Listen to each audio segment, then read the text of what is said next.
Hello techians, this is Kunwar and welcome to the techy lab. हम कर रहे हैं chapter the human eye and the colourful world. Last lecture में आपको याद होगा कि हमने क्या कवर किया था। यस, हमने किए थे प्रैक्टिस क्वेश्चन आंसर्स। तो हमने ह्यूमन आई की एनाटॉमी पढ़ी, उसके फंक्शंस पढ़े एंड देन हमने बहुत सारे प्रैक्टिस क्वेश्चन आंसर्स किए ताकि हमें वो कॉन्सेप्ट अच्छे से याद हो जाए।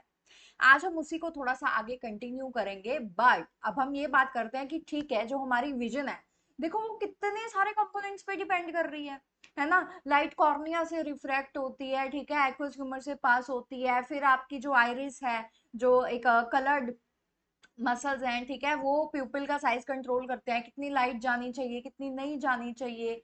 लेंस पे गिरती है, लेंस फाइन एडजस्टमेंट करता है, रेटिना पर जाके फाइनली इमेज जो है वो आपकी फॉर्म होती है। अब दूर की चीज है तो लेंस अलग तरीके से बिहेव करेगा, पास है तो अलग तरीके से बिहेव करेगा। ये सब कुछ हो रहा है। अगर सपोज इनमें से कोई भी फंक्शन अच्छे से नहीं परफॉर्म कर रहा, आपकी जो आईसाइट है उस पर इफेक्ट पड़ेगा, है ना। So there will be loss of visual functioning.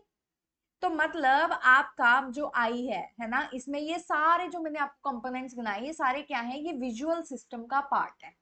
अगर इनमें से किसी भी चीज को कोई भी डैमेज आता है या माल फंक्शन होता है, then there will be loss of visual functioning. आपकी जो आई साइट है उस पर इफेक्ट होगा ही होगा, ठीक है।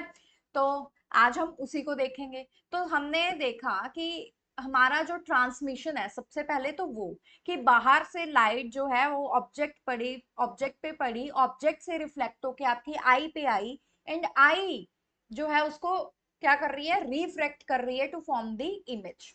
बट सबसे पहले वो किस पे गिरी, वो गिरी कॉर्निया पे, ठीक है। कॉर्निया पर गिरने के बाद क्या हुआ, फिर वो गई प्यूपिल पे, ठीक है, प्यूपिल से वो गई लेंस पे, लेंस से रिफ्रैक्ट होके finally aqueous humour and vitreous humour से पास होते हैं। एक्वस ह्यूमर पहले आ जाता है, ठीक है, ये ऑर्डर में नहीं लिखे हैं। पास होते हुए ये क्या बनाएगा, ये रेटिना पे इमेज बनाएगा। अगर सपोज अगर कॉर्निया अच्छे से वर्क नहीं कर रहा, ठीक है, तो क्या होगा, आपकी लाइट रिफ्रैक्ट ही नहीं होगी, तो आपकी इमेज कैसे बनेगी, क्योंकि ज्यादातर बेंडिंग तो कॉर्निया ही कर रहा है। अगर सपोज आपका लेंस जो है उसमें कोई दिक्कत आ गई, तो आपको इमेज तो बनेगी रेटिना पे, लेकिन ब्लर इमेज बनेगी, आप उसको शार्प नहीं कर पाओगे, ठीक है। तो वो इम्पेयरमेंट आ गई। अब देखो कि प्यूपिल जो है वो अगर आपकी लाइट कंट्रोल कर रहा है कितनी आएगी, है ना।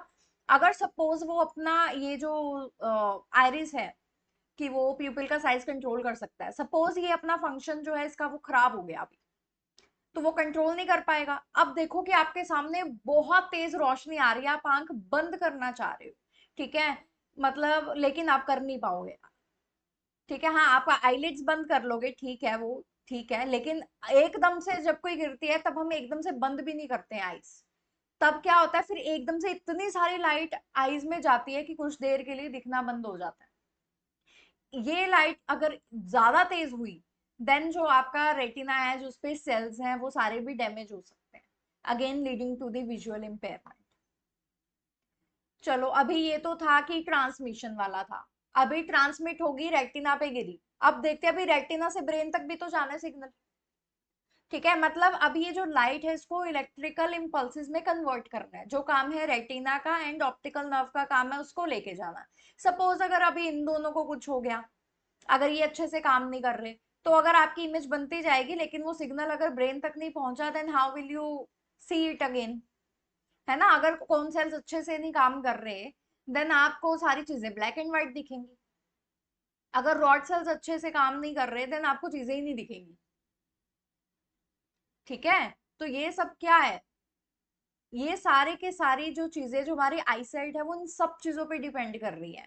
इनमें से कोई भी चीज में कोई भी गड़बड़ी आती है, then there will be loss of visual functioning. Okay, so अब देखते हैं role of pupil and iris in the light regulation. अब ये चीज मैंने पहले भी बताई है, आप यहाँ पर भी देख सकते हो वीडियो में।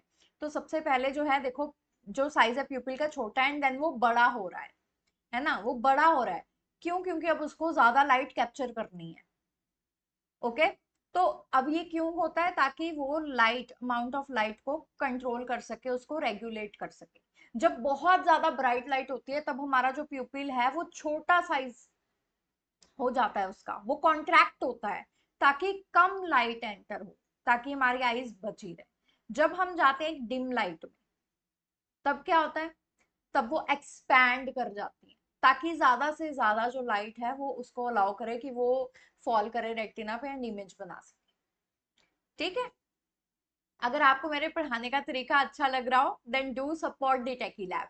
Just like this video, subscribe to the channel and share it with your friends. चलिए आगे चलते हैं। अब आ गया very important topic, power of accommodation. सबसे पहले ये वीडियो देखो, लेंस पे ध्यान दो, एप्पल पे ध्यान दो।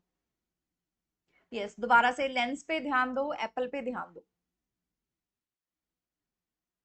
अब देखो, जैसे जैसे एप्पल जो है वो आई के क्लोज जा रहा है, तब हम क्या चीज ऑब्जर्व कर रहे हैं कि जैसे जैसे ऑब्जेक्ट पास में आ रहा है, तब जो हमारा लेंस है वो क्या कर रहा है, वो थिक हो रहा है ना।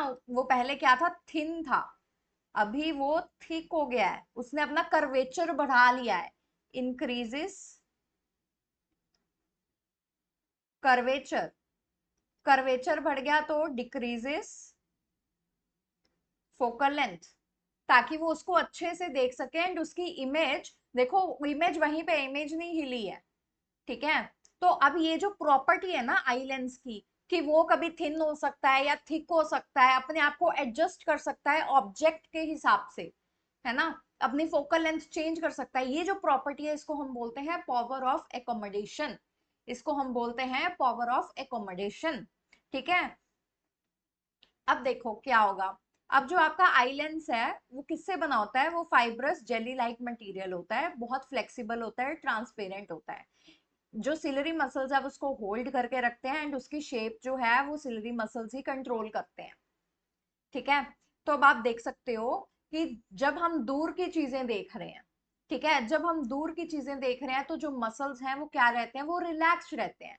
तो ये क्या है, ये this is for distant object and this is for near by object. अब डिस्टेंट ऑब्जेक्ट के लिए देखो क्या हो रहा है, मसल्स जो है वो क्या है, वो रिलैक्स्ड है।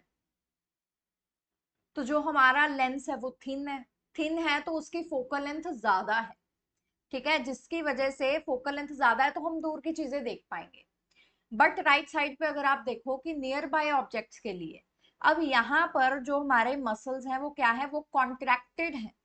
जो हमारा लेंस है वो थिक बन गया है, राइट। अब थिक बन गया है, कर्वेचर इंक्रीज हो गया, तो फोकल लेंथ डिक्रीज हो गई है। अगर फोकल लेंथ कम होगी तभी हम पास की चीजों को क्लियरली देख पाएंगे, तो इसलिए we are able to see the nearby objects clearly.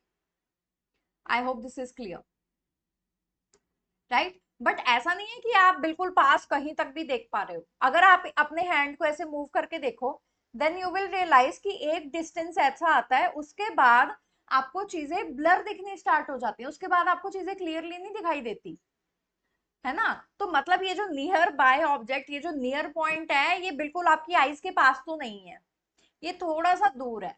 ठीक है, तो अगर आप इसको देखोगे तो आपको पता लगेगा कि जो फोकल लेंथ आएगी, ठीक है, हम उसको एडजस्ट कर सकते हैं, हम उसको चेंज कर सकते हैं, पर उसका मतलब ये नहीं है कि उसको कितना मर्जी कर सकते हैं। उसकी अपनी एक लिमिट है। ठीक है, अगर आप उसको और ज्यादा कम करते रहोगे, उसके बाद आपको चीजें ब्लर दिखेंगी, क्योंकि अब वो उसको फोकस नहीं कर पा रहा है।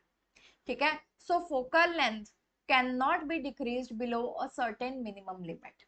ठीक है, अगर आप रीड करने की कोशिश करोगे, मतलब एक पॉइंट पे तो आपको चीजें दिखाई दे रही हैं एंड देन एक पॉइंट पे आपको फिर चीजें नहीं दिखाई देंगी आपको। जब बार बार बोला जाता है ना, कई बच्चे क्या करते हैं कि बुक्स लेते हैं, बिल्कुल उनके ऐसे ऐसे करके पढ़ रहे होते हैं, बिल्कुल पास में रख के, मना किया जाता है, क्यों, क्योंकि आपका नियर पॉइंट खराब हो जाता है।